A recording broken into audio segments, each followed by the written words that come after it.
Ya, bismillahirrahmanirrahim. Assalamualaikum warahmatullahi wabarakatuh.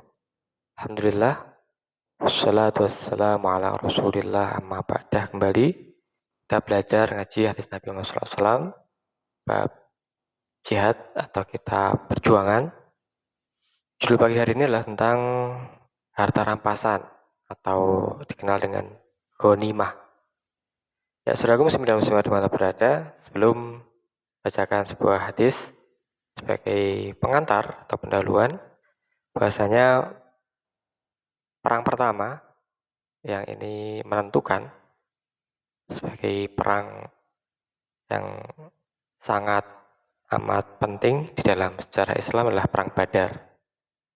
Kalau menang, ini tentu saja Islam akan tetap ada dan berlanjut. Kalau tidak, maka habislah semua pemeluk Islam termasuk beliau Rasulullah SAW.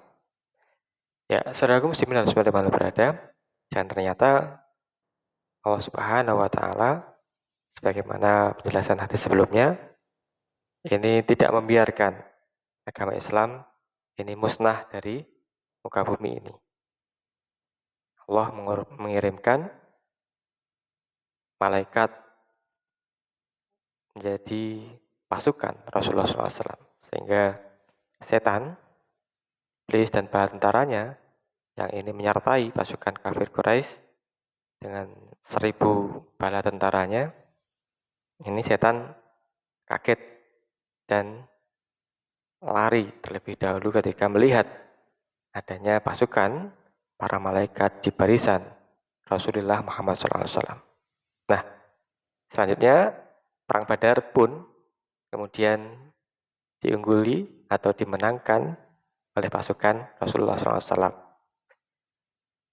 Setelah menang, tentu saja ada ghanimah, ada harta rampasan perang yang meliputi pakaian, baju besi, kemudian kendaraan, kuda, perang, kemudian juga perbekalan, emas, dinar, dirham, pedang, dan sebagainya, dan sebagainya. Dan ini sangat berharga sebagai satu yang diingini oleh pasukan perang untuk kemudian memilikinya atau bahkan berebut untuk mendapatkan ghanimah atau harta rampasan ini. Bagaimana cara membagi ghanimah ini? Dalam Al-Quran disebutkan dengan 5 bagian. Yang 1/5 atau humus ini adalah untuk Allah dan Rasulullah, dikelola untuk umat, kerabat Nabi, anak yatim, orang miskin, dan ibnu sabil.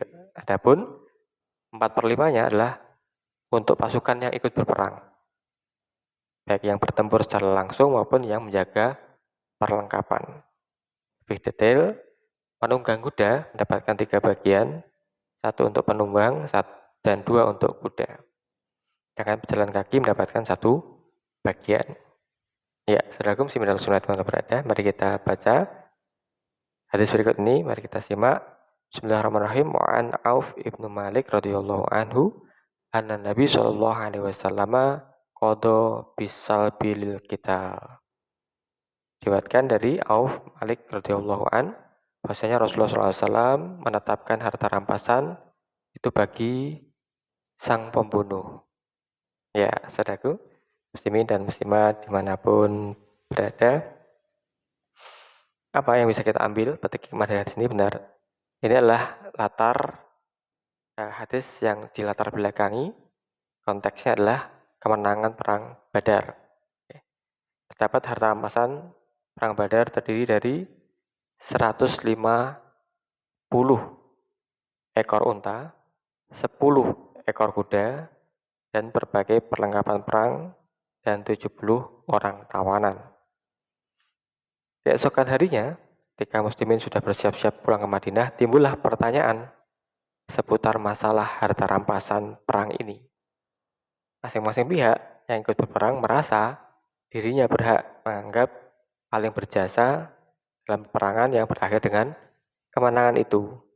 Jadi ada perasaan di masing-masing pasukan bahwasanya dirinya lah yang berhak untuk mendapatkan harta rampasan yang lebih banyak, mendapatkan dinar dirham, mendapatkan kuda, mendapatkan unta dan sebagainya.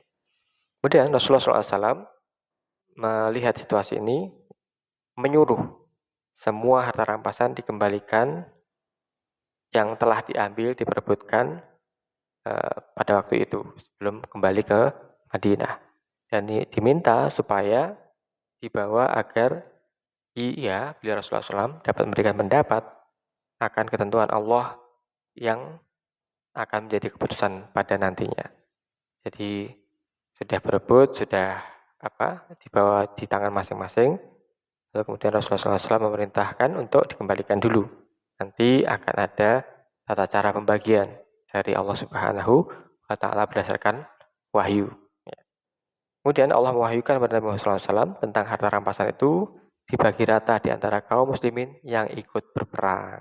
Jadi dibagi rata kecuali khumus tadi untuk Allah dan Rasulnya, untuk fakir miskin, Ibnu Sabil, ini adalah 1/5-nya saja. Kemudian 4/5-nya adalah untuk pasukan yang ikut berperang. Nah, kemudian ada satu pertanyaan yang menarik. Ketika itu ada Abu Jahal yang meninggal di perang Badar ini. Abu Jahal adalah seorang bangsawan yang kaya, yang kemudian harta rampasannya adalah cukup banyak. Ada dinar dirhamnya, ada pedangnya yang berkualitas bagus, kemudian ada baju besinya, dan ada kudanya, ada untanya yang teratasnamakan Abu Jahal. Kemudian orang-orang pada waktu itu berebut, ini saya yang membunuh Abu Jahal. Nah, maka dalam hadis tadi disebutkan qadha bisal bilil kita. Rasulullah SAW menetapkan bahasanya harta rampasan itu untuk yang membunuhnya. Dan ternyata pembunuh Abu Jahal adalah seorang atau 2 orang pemuda belia yang bertanya kepada para sahabat pada waktu itu, tunjukkan mana Abu Jahal yang sangat jahat pada Nabi Muhammad SAW, yang membunuhnya, ingin mencelakai Nabi Muhammad SAW ketika di Mekah. Tunjukkanlah, itu dia Abu Jahal. Dia yang berdiri di sana dengan ciri-ciri seperti itu. Dan serta-merta 2 orang remaja belia ini kemudian lari dengan pedangnya untuk menyerang Abu Jahal dan berhasil dibunuh Abu Jahal. Maka asal bilil kita. Maka harta rampasan Abu Jahal itu adalah untuk siapa? Bukan orang-orang yang berebut tadi, tapi untuk 2 orang remaja belia yang berhasil menaklukkan, membunuh Abu Jahal. Ya, saudaraku muslimin dan muslimat dimanapun berada, perang Badar dan pesta pora kemenangan yang tidak terduga ini sungguh-sungguh sesuatu yang luar biasa. Namun Nabi Muhammad SAW melihat ke depan untuk perdamaian. Seusai perang Badar, Rasulullah SAW memperlakukan 70 orang tawanan Badar ini dengan baik, memulihkan harga diri mereka yang hancur disebabkan orang perang Badar, bahkan yang pandai tulis baca ini diminta untuk mengajar muslimin di Madinah tentang tulis baca. Kemudian kemenangan pasukan Badar ini berdampak luar biasa bagi umat Islam, meningkatkan kepercayaan diri dan keimanan mereka untuk dapat mengalahkan musuh sehebat apapun musuh ini. Ketika Rasulullah SAW memerintahkan, maka mereka ikut. Karena apa? Terbukti pada perang Badar 300 pasukan hanya dengan senjata sederhana ini mampu mengalahkan 1000 pasukan dengan senjata yang canggih, yang luar biasa, dengan kekuatan gagah berani, dengan perbekalan yang lengkap dan sebagainya. Kenapa? Dibantu oleh para malaikat Allah, junudun lam tarauha. Ya, saudaraku muslimin dan muslimat dimana berada, inilah cara pembagian harta rampasan, yakni khumus untuk Allah dan Rasulullah, 1/5-nya. Ketahuilah dalam surat Al-Anfal, ketahuilah sungguhnya apa saja yang dapat kamu peroleh sebagai harta rampasan, maka sungguhnya 1/5-nya adalah untuk Allah, Rasul, kerabat Rasul, anak yatim, orang-orang miskin, Ibnu Sabil, jika kamu beriman pada Allah dan apa yang kami turunkan kepada hamba kami di hari Furqan, hari perang Badar, yaitu hari ketemunya 2 pasukan dan Allah Maha Kuasa atas segala sesuatu. 1/5 untuk Allah dan Rasulullah, dan Ibnu Sabil fakir miskin. Kemudian 4/5-nya adalah dibagi rata kepada pasukan perang, terutama Qadha asal bilil kita. Bahasanya harta rampasan itu yang membunuhnya. Termasuk tadi Abu Jahal, ternyata yang punya harta rampasan, yang punya harta banyak, ghanimahnya banyak dari Abu Jahal ini adalah untuk 2 orang remaja belia yang telah berhasil menundukkan Abu Jahal. Semoga ada manfaatnya. Terima kasih atas perhatiannya. Assalamualaikum warahmatullahi wabarakatuh.